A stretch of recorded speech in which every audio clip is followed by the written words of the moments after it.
Ketiga, kenapa yang kita pilih kitab ini? Kenapa kita tidak memilih yang lain seperti umpamanya Syarah Al-Aqidah Al-Wasithiyah? Kenapa kita tidak memilih Fiqh Asmaul Husna? Kenapa kita tidak memilih Al-Qawaidul Muthla yang juga sama-sama berbicara tentang asma dan sifat Allah? Alasannya, pertama, pengarang kitab ini adalah orang yang sudah diakui keilmuannya, kedalaman keilmuan beliau dari segi akidah dan tauhid, dan kewaraan beliau yang sudah mengaplikasikan ilmu-ilmunya dalam kehidupan keseharian. Berkata Al-Imam Ibnu Rajab Al-Hambali rahimahullahu ta'ala dalam kitab Al-Dhailu ala Tabaqatil Hanabilah, ketika beliau mengomentari pribadi dan keilmuan Al-Imam Ibnu Qudamah, kata beliau, sanafa Asy-Syaikh Al-Muwafiq rahimahullah at-tasadif al-kathirah al-hasanah fil madhab furu'an wa usulan wa fil hadith wal lughah wa zuhud wa raqa'iq. Kata Imam Ibnu Rajab, Syekh Al-Muwafiq itu laqab bagi Al-Imam Ibnu Qudamah. Al-Muwafiq itu artinya orang yang memberikan taufik kepada masalah agama dalam arti ilmu. Namanya sendiri Abdullah, kunyahnya Abu Muhammad.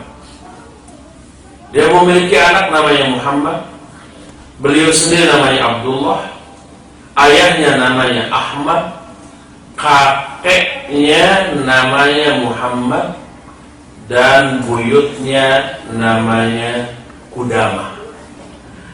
Tapi beliau lebih dikenal dengan sebutan Ibnu Qudamah. Ibnu Qudamah ini anak Qudamah, padahal Qudamah itu adalah buyutnya. Ibnu Qudamah mestinya kakeknya. Begitulah kebiasaan di kalangan mereka. Seperti kita mengenal Syekh bin Baz, padahal bin Baz itu bukan nama beliau. Nama beliau Abdul Aziz bin Abdullah bin Baz. Baz itu nama kakeknya. Oleh karena itulah beliau dikenal dengan sebutan Imam Ibnu Qudamah, padahal nama beliau sendiri adalah Abdullah. Berkata Imam Ibnu Rajab Al-Hambali, beliau Syekh Muwafiq memiliki banyak karangan yang bagus dalam hal madhab, baik usul ataupun furu', dalam masalah hadis, dalam masalah bahasa, dalam masalah zuhud, dalam masalah raqa'iq. Lalu kata beliau, tasanifuhu fi usuluddin fi ghayatil hasan. Dan karangan beliau dalam masalah usuluddin. Usul itu hal-hal yang pokok dalam agama, dalam hal akidah. Dikatakan fi ghayatil hasan. Itu sangat bagus, berada dalam puncak kebagusan. Dengan menempuh metodologi imam-imam ahlul hadis yang ketika menjelaskan selalu ditunjang dengan hadis-hadis, dengan asar-asar, dengan sanad-sanad yang lengkap, setelah menguatkannya dengan Al-Quranul Karim. Oleh karena itu karangan-karangan beliau dalam masalah akidah sangat banyak dan menjadi rujukan bagi para ulama. Sehingga para ulama ketika menyimpulkan tentang pribadi beliau dikatakan kana wara'an zahidan taqiyan alaihi haibatun wa wiqar wa fihi hilmun wa tawaddud wa awqatuhu mustaghriqah lil ilmi wal amal. Beliau seorang yang wara', seorang yang zuhud, seorang yang takwa, seorang yang berharisma, seorang yang sangat penyantun dan penyayang. Seluruh waktunya habis untuk ilmu dan amal. Seluruh potensi yang dimilikinya beliau kerahkan hanya untuk ilmu dan amal tentang agama ini. Berkata Abu Umar bin As-Solah, kata beliau, ma ra'aitu mithla Syekh Al-Muwafiq, aku tidak pernah melihat orang yang seperti Syekh Al-Muwafiq. Syekh Al-Muwafiq sebutan bagi Al-Imam Ibnu Qudamah. Maka aku tidak pernah melihat, maksudnya tidak ada yang sebanding dengan beliau dalam hal keutamaan. Sampai Syekhul Islam Ibn Taimiyah sendiri, yang beliau ini hidup beberapa puluh tahun setelah wafatnya Syekh Imam Ibnu Qudamah, beberapa puluh tahun setelah meninggal baru Syekhul Islam lahir.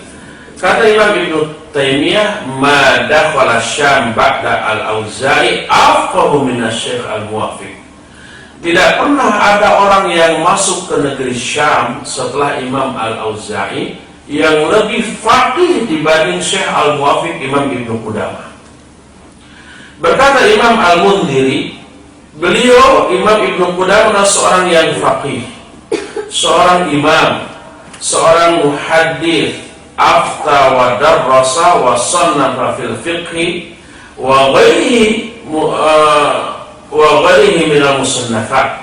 Beliau seorang ahli fiqh, beliau seorang imam, seorang ahli hadis, seorang mufti dan pengajar, dan beliau mengarang masalah fikih dan masalah-masalah lainnya dengan karangan yang tidak ada taraknya di zamannya.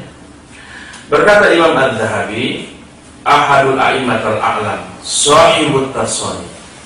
Beliau Imam Ibnu Qudamah seorang imam di kalangan imam-imam yang sangat berilmu dan memiliki banyak karangan. Berkata Imam Ibnu Katsir, Imam Az-Zahabi, dua-duanya murid Syekhul Islam Ibn Taimiyah. Karena Imam Ibnu Katsir, Imam Ibnu Qudamah bergelar Syekhul Islam, seorang imam yang alim, yang bari, lam yakun fi asrihi wala qabla dahri bimuddah afqahu minhu. Imam Ibnu Qudamah seorang yang bergelar Syekhul Islam, seorang imam yang alim, seorang imam yang mendalam ilmunya, dan tidak ada seorang pun ulama pada zamannya atau beberapa tahun sebelum beliau yang lebih faqih daripada beliau. Inilah pengakuan para ulama tentang Syekhul Islam Ibn Taimiyah. Syekhul Islam adalah sebuah gelar yang ditujukan kepada seseorang yang menguasai seluruh cabang ilmu syariat. Kalau ahli tafsir disebut mufassir, ahli hadis disebut muhaddits, ahli fiqh disebut faqih, ahli sejarah disebut mu'arrikh, ahli nahwu disebut ahli nahwu atau nuhah jamaknya. Dan kalau orang itu menguasai seluruh cabang ilmu syariat, orang itu diberi gelar dengan gelar Syekhul Islam. Dan tidak banyak ulama yang bergelar Syekhul Islam, maknanya tidak seluruh ulama bergelar Syekhul Islam. Dan salah satu yang diberi gelar dengan gelar Syekhul Islam adalah Al-Imam Ibnu Qudamah Al-Maqdisi rahimahullah.